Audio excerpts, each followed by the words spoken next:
గవర్నమెంట్లోకి వచ్చిన తర్వాత ఆయన చేయనటువంటి చండాలమైన పనులు లేవు. ఎందుకంటే తల్లిలాంటి భవనమని అనరాని మాట్లాడిన దుర్మార్గుడు వల్లభనేని వంశీమోహన్ అక్రమ కేసులు ఫస్ట్ తావు లేకుంటే మీరు ఎవరికి కూడా న్యాయానికి అతీతులుగా, చట్టానికి ధర్మానికి మన న్యాయ వ్యవస్థకి అతీతులు కాదు. ఇంకా రెడ్ హ్యాండెడ్గా పార్టీ ఆఫీస్కి వెళ్ళినప్పుడు అన్యాయం ఎలా అవుతుంది? ఆయన చంద్రబాబు నాయుడు గారు కొడుకు లోకేష్ బాబుని నీకు ముట్టలేదని అడిగాడు. దేశంలో ఏం మంచి పని చేశాను, మా దగ్గర దగ్గర మాకు పంచిపెట్టి దేశానికి గన్నవరం చుచ్చు పెట్టి వెళ్ళాము. కానీ వైసీపీ పార్టీలో అయితే నేను చాలా 5 సంవత్సరాలు అనుభవిస్తాను. అధికారంలో ఉందని చెప్పి ఆ రోజున విర్రవీగిన దానికి ఈ రోజున ఈ పరిస్థితి ఎదుర్కొంటున్నారు అని చెప్పి నేను తెలియజేస్తాను.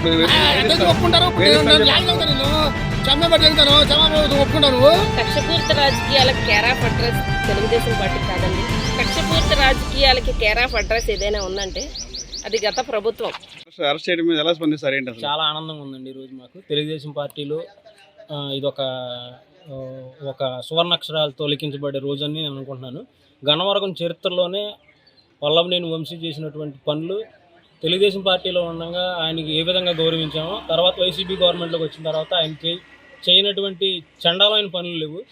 అలా ప్రజల్ని, తెలుగుదేశం కార్యకర్తల్ని వివిధ రకరకాలుగా చివరికి ఎస్సీ ఎస్టీల మీదే ఎస్సీ కేసు కట్టినటువంటి దుస్థితి గన్నవరంలో చూసాం మేము. చాలా ఆనందంగా ఉంది. అంటే వైసీపీ ఏమో అక్రమంగా అరెస్ట్ చేశారు, రెడ్ బుక్లో భాగంగా అరెస్ట్ అంటారు. రెడ్ బుక్లో ఆయన పేరు ముందు ఫస్ట్ పేరు ఆయనదే ఉండదేమో కానీ ఆ రెడ్ బుక్ ఈరోజు అమలుపరచడం కూడా చాలా హ్యాపీగా ఉంది మాకు. లోకేష్ గారికి గన్నవరం తరఫున కృతజ్ఞతలు తెలియజేస్తాం. ఏంటి వంశీ అరెస్ట్ గురించి ఎలా స్పందిస్తారు? చాలా సంతోషకరం. ఎందుకంటే నేను వల్లభనేని వంశీ బాధితుడినే. నా పైన కూడా ఆ కేసు విషయంలో అక్రమ కేసు పెట్టి దాదాపు 13 రోజులు గన్నవరం సబ్ జైల్లో నన్ను అరెస్ట్ చేయడం జరిగింది. తర్వాత ఆ రోజున జరిగింది ఏంటంటే, వాస్తవంగా దాదాపు 200 మంది వైఎస్ఆర్సీపీ పార్టీ ఆఫీసులో గంజాయి బ్యాచ్ని దింపి జై వంశీ జై వంశీ అనుకుంటూ నినాదాలు పలుకుతూ గన్నవరం పార్టీ వైసీపీ ఆఫీస్ నుంచి టీడీపీ ఆఫీస్ వైపు దాదాపు 200 మంది వచ్చినా సరే అక్కడ పోలీసులు మాత్రం ఏ విధంగా కూడా మాకు స్పందించలేదు. దాదాపు అక్కడ 30 మంది ఉన్నాం. ఆ 30 మందిని కూడా విచక్షణ రహితంగా కొట్టి దౌర్జన్యంగా లోపల ప్రవేశించి ఫర్నిచర్ని ధ్వంసం చేసి సచివార్థను కూడా అనరాని మాటలని తనను కూడా కొట్టడం జరిగింది. అక్కడతో ఆగకుండా మహిళలు పెద్ద ఎత్తున టీడీపీ పార్టీ ఆఫీస్ పైన వచ్చారు. వచ్చిన తర్వాత కూడా మహిళలను కూడా చూడకుండా పచ్చి బూతులు తిట్టి, బండ బూతులు తిట్టి వాళ్ళని విచక్షణ రహితంగా కూడా కొట్టడం జరిగింది. అక్కడతో ఆగకుండా మాకు మద్దతు తెలుపుతాకి పట్టాభి గారు, వీరంకి గురుమూర్తి గారు కూడా వస్తే వాళ్ళని కూడా తగలబెట్టి వాళ్ళని కూడా విచక్షణగా కొట్టడం జరిగింది. అక్కడతో ఆగకుండా వాడిపైన సిఐ కనకారావు గారికి గాయం అయిందని చెప్పి డ్యూటీలో ఉన్న ఆఫీసర్ని కొట్టారని చెప్పి మా పైన తప్పుడు కేసు బనాయించి దాదాపు 13 మందిని రిమాండ్కి తరలించారు. ఆ తర్వాత నన్ను మూల్పూర్ సాయి కళ్యాణ్ గారిని అరెస్ట్ చేశారు. చేసిన తర్వాత వివిధ జైల్లో మమ్మల్ని ఉంచడం జరిగింది. నిజంగా అతని దౌర్జన్యాలకి, అతని అక్రమాలకి తావే లేకుండా పోయింది. ఎందుకంటే ఈ రోజున తెలుగుదేశం పార్టీ కూటమి ప్రభుత్వం అధికారంలోకి వచ్చాక దాదాపు 10 నెలలు అవుతున్నా సరే ఈ రోజు కూడా అతని పైన ఎందుకు చర్యలు తీసుకోవట్లేదని మహాబాధతో ఉన్నాం మేము కూడా. అది ఈ రోజున తీరిపోయింది. ఎందుకంటే తల్లిలాంటి భవనమని అనరాని మాట్లాడిన దుర్మార్గుడు వల్లభనేని వంశీమోహన్ గన్నవరం నియోజకవర్గ ప్రజలను కూడా అనేక రకాలుగా ఇబ్బంది పెట్టాడు. ఈ వల్లభనేని వంశీ ఇతని పైన ఏ చర్య తీసుకున్నా తప్పే లేదు. ఎందుకంటే అతనికి శిక్ష మామూలుగా కాదు, భయంకరంగా వేయాలి. ఇతను చేసినటువంటి దౌర్జన్యాలని, అక్రమాలని, మైనింగ్ మాఫియాని, గ్రావెల్ మాఫియాని విచారణ చేసి వాటిల్లో కూడా అతన్ని కఠినంగా శిక్షించాలనేది మాత్రం మా డిమాండ్. నిజంగా అక్రమ కేసు రెడ్ బుక్లో భాగంగా అరెస్ట్ అంటారు. నారా లోకేష్ గారు ఎక్కడ కూడా ఈ రోజు కూడా వల్లభనేని వంశీ రెడ్ బుక్లో ఉన్నారన్న విషయం ఎక్కడ కూడా ప్రస్తావించలేదు. ఒకటి. రెండోది ఏంటంటే, అక్రమ కేసులు ఫస్ట్ తావు లేపిందే మీరు. వాస్తవంగా చెప్పాలంటే ఒక లైన్ ప్రకారం, ఒక పద్ధతి ప్రకారం సత్యవర్ధన్ అనే వ్యక్తి మీద దాడి చేశారు, ఆ బూతులు తిట్టారు. అతను దళితుడు కాబట్టి అతను ఆ రోజునే మీ పైన కంప్లైంట్ ఇచ్చాడు. కంప్లైంట్ ఇచ్చిన వ్యక్తిని ఏం చేశారు మీరు? భయభ్రాంతికి గురి చేసి అతన్ని కిడ్నాప్ చేసిన వ్యక్తిని ఇక్కడ తీసుకొచ్చి ఎస్సీ ఎస్టీ కోర్టులో మీరు అతనితో విత్డ్రా చేయించారు. ఆ బాధని, ఆ క్షోభని భరించలేక తల్లిదండ్రులు మళ్ళీ కేసు పెట్టడం జరిగింది మీ మీద. మీరు అక్రమ కేసులు పెట్టారు, మీరు సబ్ జైలుకి పంపించారు, మీరు దౌర్జన్యకాండ దిగింది మీరు, అక్రమాలు చేసింది మీరు. దాని కారణంగానే యార్లగడ్డ వెంకటరావు గారికి 38,000 మెజార్టీకి తీసుకొచ్చిన మాట గన్నవరం నియోజకవర్గం వాస్తవం కాదని మిమ్మల్ని అడుగుతున్నాం. చట్టం దాని పని చేసుకుంటూ పోతుంది. ఏదైనా తప్పు జరిగి ఉంటే ఎవరు కూడా న్యాయానికి అతీతులుగా, చట్టానికి ధర్మానికి మన న్యాయ వ్యవస్థకి అతీతులు కాదు. తప్పు జరిగిందని నిరూపణిస్తే ఎవరైనా శిక్షకి అర్హులే. అది ఎవరైనా సరే, నాయకులైనా సరే, సామాన్య మానవులైనా సరే, సామాన్య ప్రజానికమైనా సరే, ఎవరు చట్టానికి అతీతులు కారు. తప్పు జరిగిందని నిరూపణ అయితే కనుక ప్రతి వాళ్ళు శిక్షని అనుభవించాల్సిందే మన భారత చట్ట ప్రకారం. మరి వైసీపీ ఏమో అన్యాయంగా అరెస్ట్ చేశారు, ఇదంతా రెడ్ బుక్ పరంగా భాగం అంటారు. అదే సార్, అంటే మనం జరిగిందే కదా, మనం ఇప్పుడు దాడి జరిగింది మన పార్టీ ఆఫీస్ మీద, దాడి జరిగింది. అందులో అక్యూజ్డ్గా ఉన్న వాళ్ళందరి లిస్ట్ కూడా మరి ఎంక్వైరీ జరిగిన తర్వాతే అది బయటకు ఇచ్చారు. దాని ప్రకారం అందరినీ విచారణ జరిగితే ఎవరు ఇందులో సూత్రధారులు అనేది అది చట్టం దృష్టిలో నిరూపణ అయితే వాళ్ళు శిక్ష పడటం సమంజసం. ఆ రోజు 200 మందితో అయితే వంశీ వచ్చి ఆఫీస్లో దాడి చేయడం జరిగింది. ఈరోజు అరెస్ట్ చేశారు కదా, అందులో వైసీపీ అక్రమ అరెస్ట్ అంటారు, నిజంగా అక్రమంగా అరెస్ట్ చేశారా? కాదు, అది కష్టపూర్వకం చట్టం తన పని చేసుకుపోతున్నట్టుగా జరిగింది. దీని అయితే కష్టపూర్వకంగా అయితే ఏం చేయలేదు. ఎవరు చేసిన తప్పుకు వాళ్ళే బాధితులు. 100 గొడ్డలు తిన్న రాబందు ఒక గాలివానకు చచ్చినట్టు కరెక్ట్గా ఫిబ్రవరి 20వ తారీఖున 2 సంవత్సరాల క్రితం ఈ వల్లభనేని పవిత్రమైన ఆలయం లాంటి పార్టీ ఆఫీస్ని తన అనుచరులతో రౌడీతనంగా దారుణంగా కార్లు తగలబెట్టి ఆఫీసు ఫర్నిచర్ ధ్వంసం చేసి మారణకాండ సృష్టించాడు. అక్రమ కేసులు పెట్టి ఆ రోజున టీడీపీ కార్యకర్తల్ని, యువకుల్ని అందరినీ తీసుకెళ్ళి అన్యాయంగా జైలు పాలు చేసి మహిళలను కూడా రాళ్ళబెట్టి కొట్టి ఇబ్బందులు పెట్టిన పరిస్థితులు ఈ నియోజకవర్గంలో అందరూ చూసిన వాళ్ళమే. ఏ పార్టీలో ఉంటే ఆ పార్టీ తెలుగుదేశం పార్టీలోకి వెళ్ళి అదే పార్టీ ఆఫీస్ని మరి అతను ఇది చేశాడంటే రేపొద్దున్న అతని నైజం ఏంటనేది మనకి ఈ పరిణామాలను బట్టి అర్థమవుతుంది. బాలవర్ధనరావు గారు చేసినంతకాలం వరకు మేము చిన్నపిల్లలమే, కానీ ఇతను ఉన్న 10 సంవత్సరాల పాటు నియోజకవర్గం అంతా రౌడీతనంగా తయారైపోయింది. నాలాంటి కుర్రాళ్ళ మీద బయటకు వచ్చి రాజకీయాల్లో తిరిగే వాళ్ళ మీద కూడా అన్యాయంగా కేసులు పెట్టి, చదువుకున్న వాళ్ళని కూడా లేకుండా ఇబ్బందులు పెట్టి, అతనికి ఎదురుగా పంచాయతీల్లో పోటీలు చేయించినప్పుడు మాలాంటి కుర్రాళ్ళ మీద రౌడీ షీట్లు పెట్టించి ఇబ్బందులు పెట్టి చాలా ఇబ్బందులు పెట్టాడు. ఇవాళ దేవుడు తగిన శాస్తి చేశాడు అనుకుని చాలా సంతోషపడుతున్నారు గన్నవరం నియోజకవర్గంలో ప్రజలందరూ. నాట్ ఓన్లీ టీడీపీ, వైసీపీలో కూడా చాలా మంది హ్యాపీగా ఫీల్ అయ్యే వాళ్ళు ఉన్నారు. రెడ్ బుక్ ఓపెన్ అయింది, రెడ్ బుక్ లో భాగంగానే లోకేష్ చేసే కక్షపూరితం ఎందుకు అవుద్దండి? టీడీపీ వాళ్ళు వెళ్ళి చేసుకున్నారా ఏంటి? ఇతనే కదా, ఇతను అంచెలు రంగా కాదా, శేషు కాదా, లేకపోతే ఇంకెవరు లేరు, బోల్డ్ మంది ఉన్నారు. ఉన్నోళ్ళు కనపడిన వాళ్ళు కూడా బోల్డ్ మంది ఉన్నారు దాంట్లో. ఇంకా రెడ్ హ్యాండెడ్గా పార్టీ ఆఫీస్కి వెళ్ళినప్పుడు అన్యాయం ఎలా అవుద్ది? తప్పు చేసినప్పుడు శిక్ష అనుభవించాలి కదా. ఏమీ చేయని దానికి మరి చంద్రబాబు నాయుడు గారిని తీసుకెళ్ళి అంత 74 సంవత్సరాల వయసులో రాజమండ్రి జైల్లో తీసుకెళ్లి జగన్మోహన్ రెడ్డి కూర్చోబెట్టినప్పుడు వీళ్ళందరికీ ఏమైంది? మరి అది తప్పు కదా. అలాగే చంద్రబాబు నాయుడు మరి నిరూపించలేకపోయారా? వీళ్ళు ప్రభుత్వం ఉందగా మొన్నటిదాకా నిరూపించలేకపోయారుగా. మరి ఇప్పుడు అతను చేసిన తప్పుకు శిక్ష అనుభవిస్తున్నాడు అంతే. ఏముంది? దేవుడు వేసిన శిక్ష అంతే, అనుభవించాలి, తప్పదు. వంశీ అన్యాయంగా అక్రమంగా అరెస్ట్ చేశారని చెప్పి వాళ్ళ ఆవిడ కానీ వైసీపీ చెప్తారు, ఏం చెప్తారు దాని గురించి? ఆయన అరెస్ట్ చేయటం ఇంకా గొప్పతనం, మా తెలుగుదేశానికే గొప్పతనం, మా పార్టీకే గొప్పతనం అది. ఆయన చంద్రబాబు నాయుడు గారి కొడుకు లోకేష్ బాబుని నీకు పుట్టలేదని అడిగాడు. ఇలాంటి దుర్మార్గ మాటలు ఎన్నో చేశాడు. కొండగట్లు అమ్ముకున్నాడు, పరకాల కొండ అమ్ముకున్నాడు, బెంబళూరు మట్టి అమ్ముకున్నాడు. దేశంలో ప్రతి ఒక్కటి తప్పే చేశాడు. మా దేశంకేశ్వర బేక్స్ అని డాబా పడగొట్టాడు. ఆ డాబా కొట్టే నిమ్మ తోట ఉంటే 30 ఎకరాల నిమ్మ తోట నాశనం చేశాడు. దేశంలో ఏం మంచి పని చేశాను? మా దగ్గర తెంగి మాకు పంచిపెట్టి దేశానికి గన్నవరం చుచ్చు పెట్టి వెళ్ళావు. ఇవాళ అలాంటి తప్పుడు పనులన్నీ చేశాడు ఆయన. ఇవాళ ఎవడు సహించేవాడు లేడు, ఆయన గురించి ఎవరు మాట్లాడేవాడు కూడా లేడు. అసలు వాళ్ళ దగ్గర రూపాయి పాప చిన్నారు చూడు. మొన్న ఎలక్షన్ జరిగింది, ₹1 పెట్టారు, నీ డబ్బులు ఎవరికైనా పంచిపెట్టారు, ఎవరో పంచిపెట్టాలి, మొత్తం పంచు పన్నోళ్ళు దెంగేశారు. ఇది జరిగిన స్టోరీ. మరి వాళ్ళ ఆవిడ గారు ఏమో ఆల్రెడీ ఒకసారి క్షమాపణ చెప్పారు వంశీ గారు, దాని మీద క్షమాపణ చెప్పినా సరే ఈ రకంగా అరెస్ట్ చేస్తానని చెప్పి ఈరోజు చెప్తారు ఆవిడ. క్షమాపణ దీనికి పనికిరాదు. మాకు క్షమాపణ అనేది పద్ధతే పనికిరాదు. క్షమాపణ చెప్పినా మాకు క్షమాపణ అవసరంలా. అదే క్షమాపణ అంటే మరి అట్ట అనుకుంటే మరి ఈయన కాక బడ్డ బుద్ధు కూర్చొని ఎందుకు వస్తున్నావు? ఎందుకు తిట్టారు మీరు? ఏం చేశాడని తిట్టా? 52 రోజులు జైలు చేశాడు. నేను నిరాహార చేసా. ఇంత కట్ట డబ్బులు ఇచ్చావు నాకు, నీ డబ్బులు కాసిపడ్డాను. నేను 4 లక్షలు ఇస్తానని ఒకడు వచ్చాడు. మా జెండా పట్టుకు మా ఎమ్మడి తిరగమని. నేను నీ జెండా పట్టుకునేవాడిని కాదు. నేను ఎవరి దగ్గర డబ్బులు తీసుకొని ఇప్పుడు తీసుకొని అప్పుడు తీసుకోను. నా సిద్ధాంతం అది. ఇప్పుడు వంశీ అరెస్ట్ చేయడం కరెక్టే, తప్పలేదు. ఇవాళ బెంబళూరు మట్టే కాదు, మొత్తం దేశం అంతా దోసుకున్నాడు. మన దగ్గర తెంగి మనకు పెట్టి పెద్దల్ని ఇక్కడ ఇవాళ ఎర్రగడ్డ గారిని ఎరుపు గుంజేస్తున్నాడు. ఎర్రగడ్డని ఇవాళ ఎర్రగడ్డ గారు చాలా నిజాయితీ పరుడు కూడా, గొప్పళ్ళు కూడా ఎర్రగడ్డే. ఇవాళ ఎర్రగడ్డ గారు తన సొమ్ముకి తను జాగ్రత్త చేసుకుంటాడు. ఇప్పుడు నువ్వు కష్టపడ్డావు, దీన్ని కష్టపడటానికే వచ్చింది. నువ్వు ₹1 దాచుకుంటావు, తప్పేం లేదు అంటావు. ఎర్రగడ్డ గారి టాలెంట్ గది కూడా తప్పలేదు. చంద్రబాబు నాయుడు గారు ఆంధ్రప్రదేశ్ మొత్తం ఎక్కడన్నా ఎంక్వైరీ తీస్తే ఖచ్చితంగా ఈ టాలెంట్కి అంత పర్ఫెక్ట్ దొరకాలి. ఇప్పుడు వరకు మేము ఎంక్వైరీ చేస్తాం. వాళ్ళు చేసేయన్ని తప్పుడు పనులు నువ్వే. మరి వైసీపీ అన్యాయంగా అరెస్ట్ చేశారు వంశీని, కక్షపూర్తిగా అంటారేంటి? అట్టగా అంటారు. ఏం తెలియక దొంగ మాటలు చెప్పుకునే బతికే దాకాలే. మరి వంశీ గారు ఆల్రెడీ వంశీ గారు క్షమాపణ చెప్పారు. క్షమాపణ చెప్పినా సరే ఈ రకంగా నేను దొంగతనం చేశాను మా ఆవిడ చెప్పుద్దా? చెప్పదు. మా ఆయన మంచోడే అని అంటది. ఎవడైనా మంచోడే అనుకుంటారు. ఇంత దుర్మార్గం చేసినా నువ్వు తప్ప ఈ గెలమరులు ఎవడో చేయలే.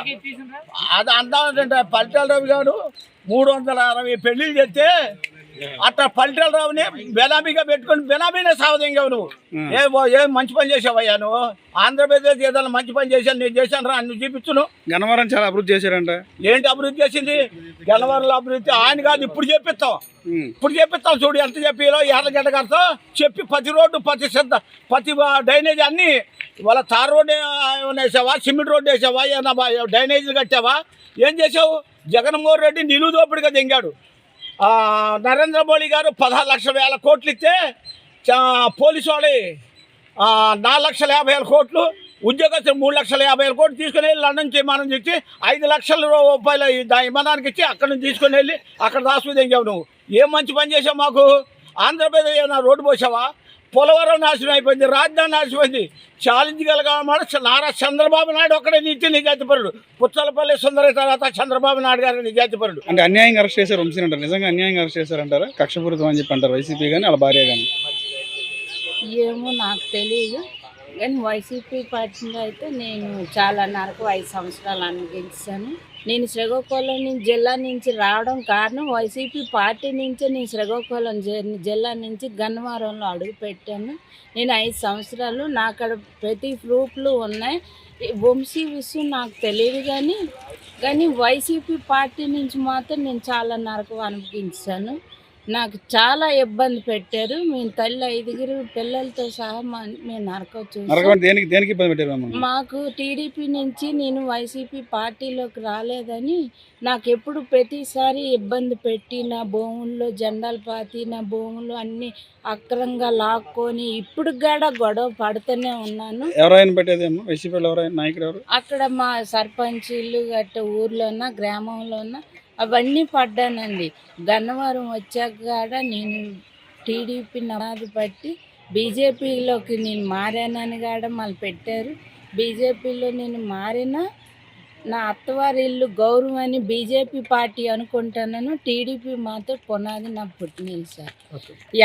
ఈసారి ఈ ఎమ్మెల్యే గారు వచ్చే నుంచి మాత్రం మాకు అన్నీ మంచిగా జరుగుతాయి, మంచిగా చేస్తున్నారు. మాకు పుట్టినీళ్ళు అంతా టీడీపీ పార్టీ, మా పుట్టినీళ్ళతో సమానం. మా పునాదే టీడీపీ. ఇప్పుడు నేను బీజేపీలోకి వెళ్ళా, నా పుట్టినీళ్ళు టీడీపీ. ఇతను సార్ చేసిన నుంచి నాకు తోడపుట్టిన అన్నయ్య పక్కన ఉన్నట్టుగా ఉన్నాను. నాకు ఏది అతను చేసిన మంచి పనులు నచ్చింది. అరెస్టు అన్యాయం, అక్రమం అని వైకాపా నాయకులు ఈ రోజున నిరసన చేస్తున్న తీరు చాలా దుర్మార్గమైన చర్యగా మేము భావిస్తూ ఉన్నాం. ఎందుకంటే గత 10 సంవత్సరాలుగా వల్లభనేని వంశీ అనే వ్యక్తి ఇక్కడ శాసనసభ్యుడిగా ఉన్నాడు. ఫస్ట్ 5 సంవత్సరాలు ఏ విధమైనటువంటి ప్రజాసేవ చేశాడు. తర్వాత 5 సంవత్సరాలు అప్పటి అధికారంలో ఉన్నటువంటి వైకాపాతో కుమ్మక్కై అనైతికంగా తెలుగుదేశం పార్టీ నుంచి వైకాపాలోకి వెళ్ళిపోయిన అతను ఆ రోజున చేసిన అరాచకాలు, అకృత్యాలు ఏ విధంగా ఉన్నాయో ప్రజల మొత్తానికి తెలుసు. కాబట్టే 2024 ఎన్నికల్లో సుస్పష్టమైనటువంటి తీర్పునిచ్చి గన్నవరం చరిత్రలోనే అత్యధిక మెజారిటీతో యార్లగడ్డ వెంకటరావు గారిని ఇక్కడ ఎమ్మెల్యేగా గెలిపించారు ప్రజలు.